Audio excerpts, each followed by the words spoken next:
अस्सलाम वालेकुम नाज़रीन, मैं हूं फरूख अब्बास न्यूट्रल बाय जावेद चौधरी में। नाज़रीन, आज हमारी टॉप स्टोरी, सबसे पहली स्टोरी वो है कि आर्मी चीफ के खिलाफ खौफनाक कैंपेन का सिलसिला जारी है पीटीआई की तरफ से। और ये सिलसिला क्यों शुरू हुआ था? आर्मी चीफ ने एक बात की थी खवातीन के हवाले से, और बड़ी पॉजिटिव बात थी। उनकी तालीम के हवाले से बात कर रहे थे कि जहां जहां ये तालीम नहीं दी जा रही है, खवातीन पीछे रह रही हैं, तो उसके लिहाज से उन्होंने बड़ा कुछ अच्छे जुमले बोले थे। लेकिन पीटीआई ने इसे पकड़ लिया और रिलेट कर लिया अपनी खवातीन के साथ कि उनकी खवातीन के साथ आप ज्यादती कर रहे हैं, उनके साथ गलत हो रहा है, गिरफ्तारियां हो रही हैं, लेकिन दूसरी साइड पर आप खवातीन के हकूक के लिए बात कर रहे हैं। बात यह है भाई कि अगर कोई खातून जुर्म करेगी तो क्या उसका जुर्म सिर्फ इसलिए माफ हो जाएगा कि वो खातून है? ये स्टोरी थी। अब वो पहुंच गए हैं यूके, आर्मी चीफ हमारे, उनका पुरतबाक इस्तकबाल हुआ है वहां पे, लेकिन उनकी एक बड़ी अहम मुलाकात हुई है। ये पूरी स्टोरी क्या है, डिटेल से जानिए।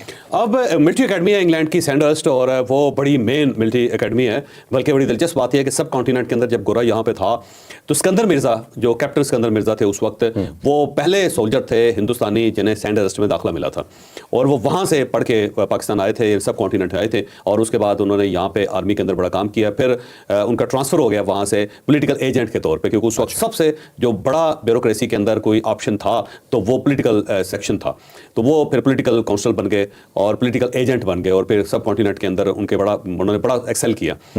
तो उसके बाद ये बड़ी मेन एकेडमी है, और इसके अंदर जाना, फिर वहाँ पे रिसेप्शन होना, फिर वहाँ पे गॉर्ड ऑफ ऑनर देना, बड़े एजाज़ की बात है। इससे पहले वैसे जो जनरल बाजवा साहब हैं उनको वहाँ से बाकायदा डिग्री भी दी गई थी, और उनको वहाँ पे उनका इससे बड़ा इस्तकबाल हुआ था, और वहाँ पे उनको एजाज़ी तलवार भी दी गई थी। लेकिन बहरहाल ये हमारे जो आर्मी चीफ वहाँ पे गए हैं, ये उससे ज़्यादा इनका इस्तकबाल हुआ है पहले जनरल बाजवा साहब के मुकाबले में भी। ठीक है। और वहाँ गॉर्ड ऑफ ऑनर उनको मिली यूनिफॉर्म के अंदर, वो पाकिस्तानी यूनिफॉर्म के अंदर थे, और बड़ी ठंड मैंने देखा कि इंग्लैंड के अंदर इस वक्त ठंड है, जमा हुआ है पूरा मुल्क। और लेकिन वहाँ पे जो लोग सोल्जर्स हैं, जो ब्रिटिश सोल्जर्स हैं, उनका आप यूनिफॉर्म देखें, बड़ा गर्म यूनिफॉर्म है उनकी। सिर्फ टोपियाँ देख लें आप, कैप्स जो हैं बड़ी बड़ी कैप्स हैं, क्योंकि ये जब वहाँ पे बर्फ़ पड़ती है, वो सर्दी होती है, तो उसके लिए यूनिफॉर्म उनका बदल जाता है इंग्लैंड के अंदर। लेकिन जो हमारे आर्मी चीफ है उन्होंने आम सा जो पाकिस्तानी यूनिफॉर्म है वो पहना हुआ है, और इसके बावजूद वो वहाँ पे घूम फिर भी रहे हैं, और जो उनको लेके जा रहे हैं आप देखें, उनके जो ड्रेसेस हैं, जो उनके कपड़े बहुत गर्म हैं। तो इसका मतलब ये हुआ कि वो बड़े इमोशंस के साथ वहाँ पे गए हैं, और उनको ये अच्छा भी लग रहा है, क्योंकि ज़ाहिर पाकिस्तान को इज्जत दी जा रही है।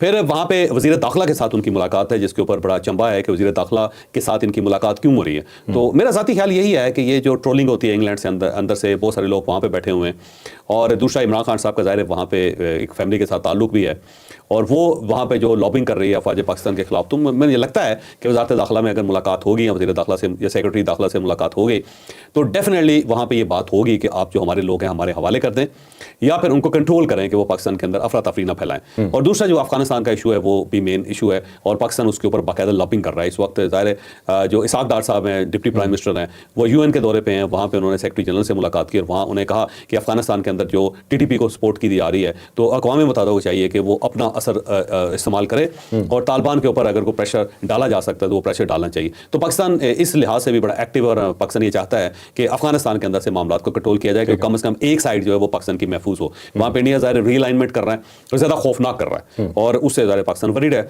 एक पाकिस्तान के अंदर इंटरनल इशूज़ हैं, फिर उसके बाद एक्सटर्नल इशूज़ हैं, तो पाकिस्तान चाहता है कि कम से कम कोई एक महाज ऐसा हो जिसको मुकम्मल तौर पर खामोश कर दिया जाए। तो एक रीज़न ये भी हो सकती है। बाकी अगर ये कहा जाए कि जो रियासत है वो सोशल मीडिया से कुछ ज़्यादा मुतासर नहीं है, तो ये बात गलत हो गई। इसमें कोई शक नहीं कि जो रियासत के नर्व्स हैं या नर्वस सिस्टम है उसके ऊपर इफेक्ट ये होता है, और ये इफेक्ट इस वक्त नजर भी आ रहा है। अब देखें, जो उन्होंने स्टूडेंट्स के साथ 12 फरवरी को आर्मी चीफ ने मुलाकात की थी, अच्छी मुलाकात थी। उसके अंदर उन्होंने कहा कि ये जो तालिबानाइजेशन है या फिर ये फितना अल ख़वारिज है, ये ख़वातीन के बारे में क्यों बात करते हैं इस टाइप के, कि हु आर यू, आप कौन लोग हैं जो ख़वातीन के हकूक़ के खिलाफ आप बात करें। और बात दुरुस्त भी है। अफगानिस्तान के अंदर देखें ना, लड़कियों की तालीम के ऊपर पाबंदी है, और उनका एक मिनिस्टर जो है वो इस बात पे बाकायदा प्रोटेस्ट करके वहाँ से निकल गया, और वहाँ बहुत ज़्यादा शोर मचाया जा रहा है कि ख़वातीन को हम क्यों जाहिल रखें, क्योंकि इस्लाम तो खातून को जाहिल रखना नहीं चाहता, वो तो तालीम बांटना चाहता है। नर्सिंग तक की तालीम बंद है, वही है, मेडिकल तमाम असिस्टेंट्स की एजुकेशन बंद है, इवन वहाँ पे डॉक्टर्स नहीं है, इंजीनियर्स नहीं है, ख़वातीन जो हैं, और फिर बच्चियों को पढ़ाने के लिए टीचर्स जो होती हैं ख़वातीन, वो भी नहीं है बिल्कुल। तो ख़वातीन को मुकम्मल तौर पर पाबंद कर दिया, और ये वाहिद मुल्क है पूरी दुनिया में इस वक्त जिन्होंने ख़वातीन को अपने घरों के अंदर बंद करके बाहर से ताले लगा दिए। तो उसके ऊपर ज़ाहिर है पाकिस्तान ने भी बात की, हम हमसाए हैं, और उसका असर पाकिस्तान के ऊपर होता है। तो वो आर्मी चीफ ने बात की, तो उसको उन्होंने उठा के पाकिस्तान तहरीक इंसाफ ने बाकायदा उसको एक कैंपेन की शक्ल दे दी। अब वहाँ पे इंग्लैंड के अंदर है तो इस साइड पे कैंपेन बढ़ाई जा रही है, और अब नए नए एलिमेंट्स उसके अंदर आ रहे हैं। बाकायदा इंडिया से ये कैंपेन की जा रही है, वहाँ पे पैसा दिया जा रहा है, और फिर बहुत ज़्यादा सोशल मीडिया एक्टिविस्ट हैं जो इसको कर रहे हैं। अब तो बल्कि एक नई इस्तिलाह आ गई है कि जैसे यूट्यूब होता है ना जी, अब ये यूथ ट्यूब जो है ना, उन्होंने कहना शुरू कर दिया कि ये यूथ ट्यूब जो है उन्होंने बहुत तबाही फैला दी है इसकी। तो मुझे लगता है कि आर्मी चीफ इसके ऊपर बात करेंगे, और इंग्लैंड को कम से कम अपने साथ मिलाएंगे, और बरतानिया की हमदर्दी पाकिस्तान के साथ बड़ी गहरी है, और उन्हें अगर इंडिया में और पाकिस्तान में दोनों में से फ़र्क करना हो तो हमेशा इंग्लैंड पाकिस्तान को ज़्यादा सपोर्ट करता है। ठीक है नाज़रीन, ये इवर्ट कूपर साहब से मुलाकात हुई है, वज़ीर दाखिला से होनी है अभी जो मुलाकात जो है, और फेक न्यूज़ पे इंग्लैंड खुद हर्ट हो चुका है, बड़ा सेंसिटिव है, और उम्मीद यही है कि अगर पाकिस्तान के खिलाफ कोई कैंपेन इंग्लैंड से चल रही है तो यकीनन उसके ऊपर कुछ ना कुछ असर जरूर होगा और एक्शन भी होगा। अच्छा, नेक्स्ट स्टोरी की तरफ चलते हैं जावेद साहब। अब हमारे पास नेक्स्ट स्टोरी है जी खान साहब की। पीटीआई की तरफ से ये खबर लीक हो रही है, ये मैं आपको पहले कंफर्म कर दूं, टॉक शोज के अंदर भी बात हो रही है। वो कहते हैं कि इमरान खान साहब के बैकडोर राब्ते हो रहे हैं, जेल में मुलाकातें हो रही हैं। हामिद रजा साहब ने कहा ना सबसे पहले। हाँ जी। लेकिन अब पीटीआई के ज्यादातर लोग ये कह रहे हैं और ये कहा जा रहा है कि 3 महीने बाद खान साहब को रिहाई दे दी जाएगी, और ये ऑफर हो रही है। आपको इस बात में कुछ सदाकत लग रही है? नहीं, देखिए दो चीजें, एक तो ये जो चैंपियंस ट्रॉफी हो रही है ना, उससे पहले हमने खबर खुद ये ब्रेक की थी कि इमरान खान साहब चाह रहे हैं कि इसके ऊपर एक एहतजाज प्लान किया जाए, और 19 फरवरी की हमने तारीख भी दी थी कि 19 फरवरी को ये कह देंगे कि उस वक्त हमें कैंपेन कर रहे हैं और स्वाभाविक जल से। उसके बाद मेरे सोर्सेज तो ये कह रहे हैं कि एंगेजमेंट हुई है, और एंगेजमेंट इमरान खान साहब के साथ हुई है, पाकिस्तान तहरीक इंसाफ के साथ हुई है। तो उन्होंने कहा कि 29 साल बाद पाकिस्तान को ये मौका मिल रहा है, यानी ऑलमोस्ट 3 दहाइयां हैं कि उसके बाद पाकिस्तान के अंदर इतना बड़ा इवेंट हो रहा है, तो इसको सबोटाज नहीं होना चाहिए। तो पाकिस्तान तहरीक इंसाफ ने वैसे एग्री किया है, इसलिए अब उन्होंने अपनी जो तहरीक है उसे मौखर किया ईद के बाद, क्योंकि उस वक्त तक चैंपियंस ट्रॉफी खत्म हो चुकी होगी, और आगे क्योंकि रमजान है तो रमजान के अंदर ज़ाहिर कोई तारीख चलाई नहीं जा सकती। तो ये एक मेरा ख्याल है इस वक्त इस मामले में एंगेजमेंट हुई है, तो ये तो कहा जा सकता है। लेकिन क्या इमरान खान साहब को 3 महीने बाद रिहा किया जा रहा है? मेरा नहीं ख्याल कि इसको रिहाई मिल सकती है इमरान खान साहब को, क्योंकि उसकी बुनियादी वजह यह है कि इमरान खान साहब अगर पाकिस्तान में रहेंगे, वो बनी गाला में रहेंगे, या फिर वो लाहौर में रहेंगे, या पेशावर में रहेंगे, तो एक बम है, सुलगता हुआ बम है जिसमें से धुआं निकल रहा है। तो मेरा नहीं ख्याल कि रियासत का कोई एलिमेंट, कोई सतून इस वक्त ये अफोर्ड कर सकता है कि इमरान खान साहब बाहर आए। दूसरा, गवर्नमेंट जो है वो ज़ाहिर इस वक्त क्लेम कर रही है कि हम एक सिंगल पेज पे हैं और अफवाज पाकिस्तान हमारे साथ है, और जो ज़ाहिर पाकिस्तान मुस्लिम लीग नून तो इस वक्त खासे प्रेशर में है।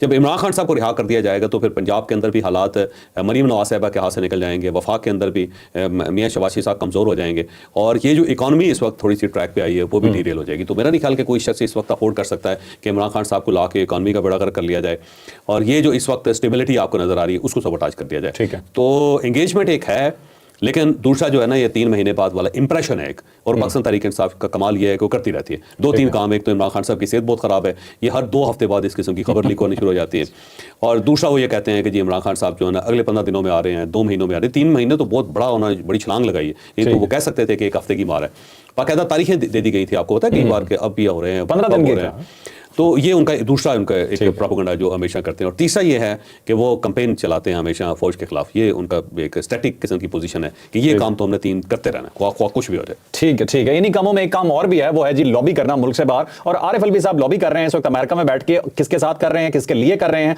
ये पूरी डिटेल से स्टोरी आपको बताते हैं। अब वो आरिफ अलवी साहब क्योंकि अमेरिका के अंदर बैठे हुए हैं, एक्स प्रेसिडेंट हैं, और प्रेसिडेंट की बड़ी वैल्यू होती है पूरी दुनिया के अंदर, और दूसरा ये है कि टॉकेटिव भी हैं, गुफ्तगू भी करनी आती है, अंग्रेजी भी उनको ठीक है। तो ये वो अमेरिका चले गए, अमेरिका जाकर उन्होंने इंटरव्यूज़ देने शुरू कर दिए हैं, और इमरान खान साहब से रिलेटेड बड़ी बातें कर रहे हैं, और ये बता रहे हैं कि इमरान खान साहब के साथ बड़ी ज़्यादती हो रही है। फिर इलेक्शन के ऊपर उन्होंने सवाल उठाने शुरू कर दिए, फिर उन्होंने कहा जी इलेक्शन कमीशन को अमेरिका की तरफ से बड़ी इमदाद मिली है, वो पैसे कहाँ गए हैं, उसका बाकायदा ऑडिट होना चाहिए। तो इस टाइप की उन्होंने बातें करनी शुरू कर दी हैं। फिर वहाँ पर जो उनका डायस्पोरा है अमेरिका के अंदर पाकिस्तान तहरीक इंसाफ का, तो बल्कि यूथ ट्यूब जो वहाँ पे है उसने भी वहाँ पे एक्टिविटीज़ बढ़ा दी हैं। अब उनकी कई सेनेटर्स और जो कांग्रेसमैन उनके साथ मुलाकातें भी होंगी, तो वहाँ पे कोई लॉबियस्ट हैं, उनके साथ आरिफ अलवी साहब का रब्ता है। फिर वहाँ पे जो पाकिस्तान तहरीक इंसाफ USA है वो उनके लिए बहुत लॉबिंग कर रही है। तो मुझे लगता है कि आरिफ अलवी साहब वहाँ पे कुछ ना कुछ करके वापस आएंगे।